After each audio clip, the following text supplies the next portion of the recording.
I speak to you for the first time as Prime Minister in a solemn hour for the life of our country, of our empire, of our allies, and above all, of the cause of freedom. A tremendous battle is raging in France and Flanders. The Germans, by a remarkable combination of air bombing and heavily armored tanks, have broken through the French defenses north of the Maginot Line, and strong columns of their armored vehicles are ravaging the open country, which for the first day or two was without defenders. They have penetrated deeply and spread alarm and confusion in their tracks. Behind them, there are now appearing infantry in lorries, and behind them again, the large masses are moving forward. The regroupment of the French army to make head against and also to strike at this intruding wedge has been proceeding for several days, largely assisted by the magnificent efforts of the Royal Air Force. We must not allow ourselves to be intimidated by the presence of these armored vehicles in unexpected places behind our lines. If they are behind our front, the French are also at many points fighting actively behind theirs. Both sides are therefore in an extremely dangerous position.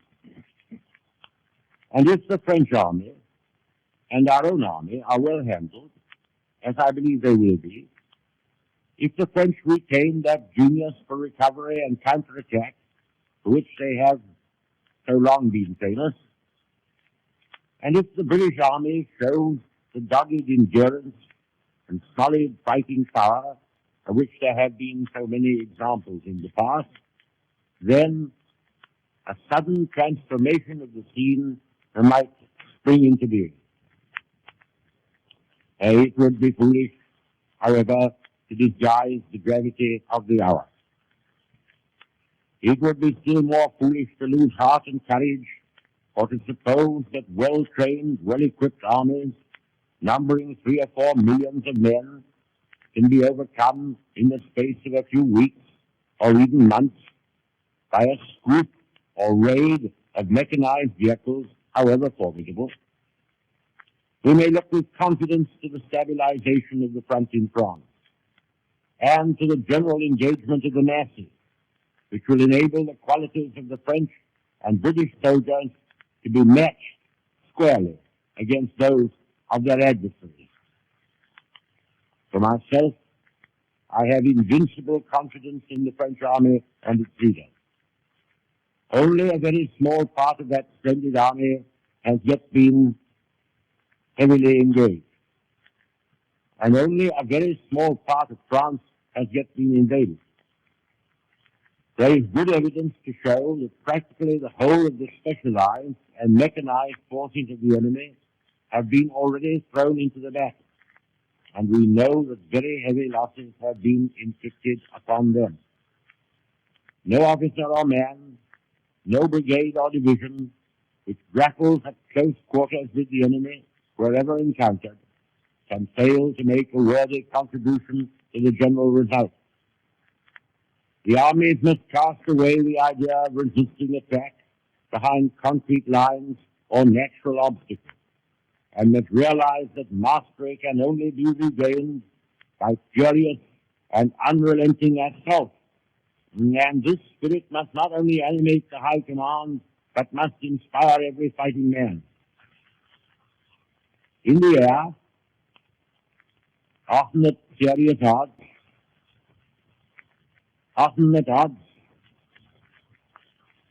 hitherto thought overwhelming, we have been clawing down 3 or 4 to 1 of our enemies. And the relative balance of the British and German air forces is now considerably more favorable to us than at the beginning of the battle. In cutting down the German bombers, we are fighting our own battle, as well as that of France. My confidence in our ability to fight it out to the finish with the German Air Force has been strengthened by the fierce encounters which have taken place and are taking place. At the same time, our heavy bombers are striking nightly at the taproot of German mechanized power and have already inflicted serious damage upon the oil refineries on which the Nazi effort to dominate the world directly depends.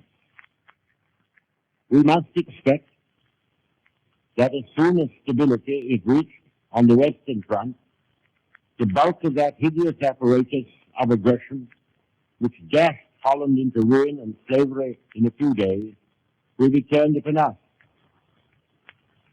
I'm sure I speak for all when I say we are ready to face it, to endure it, and to retaliate against it to any extent that the unwritten laws of war permit. There will be many men and many women in this island who, when the ordeal comes upon them, and some it will feel comfort and even a pride that they are sharing the perils of our lads at the front, soldiers, sailors, and airmen, God bless them, and are drawing away for them a part at least of the onslaught they have to bear. Is not this the appointed time for all to make the utmost exertions in their power? If the battle is to be won, we must provide our men with ever-increasing quantities of the weapons and ammunition they need. We must have, and have quickly, more aeroplanes, more tanks, more shells, more guns. There is imperious need for these vital munitions. They increase our strength against the powerfully armed enemy. They replace the wastage of the obstinate struggle, and the knowledge that wastage will speedily be replaced enables us to draw more readily upon our reserves and throw them in now that everything counts so much. Our task is not only to win the battle, but to win the war. After this battle in France abates its force, there will come the battle for our island, for all that Britain is and all that Britain needs. That will be the struggle. In that supreme emergency, we shall not hesitate to take every step, even the most drastic, to call forth from our people the last ounce and the last inch of effort of which they are capable. The interests of property, the hours of labor, are nothing compared to the struggle for life and honor, for right and freedom, to which we have vowed ourselves. I have received from the chiefs of the French Republic, and in particular from its indomitable Prime Minister, M. Reynaud, the most sacred pledges that whatever happens, they will fight to the end, be it bitter nor be it glorious. Nay, if we fight to the end, it can only be glorious. Having received His Majesty's commission, I have formed an administration of men and women of every party and of almost every point of view. We have differed and quarreled in the past, but now one bond unites us all, to wage war until victory is won, and never to surrender ourselves to servitude and shame, whatever the cost and the agony may be. This is one of the most awe-striking periods in the long history of France and Britain. It is also, beyond doubt, the most sublime. Side by side, unaided except by their kith and kin in the great dominions and by the wide empires which rest beneath their shield, side by side the British and French peoples have advanced to rescue not only Europe but mankind from the foulest and most soul-destroying tyranny which has ever darkened and stained the pages of history.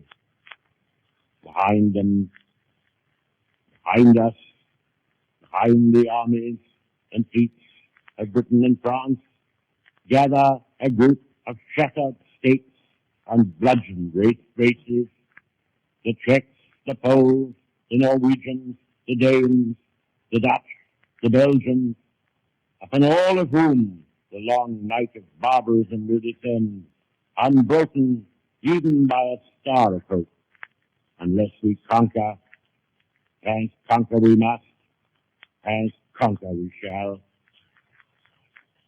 Today is Trinity Sunday. Centuries ago, words were written to be a call and a spur to the faithful servants of truth and justice. Arm yourselves and be ye men of valor, and be in readiness for the conflict, for it is better for us to perish in battle than to look upon the outrage of our nation and our altars. As the will of God is in heaven, even so let it be.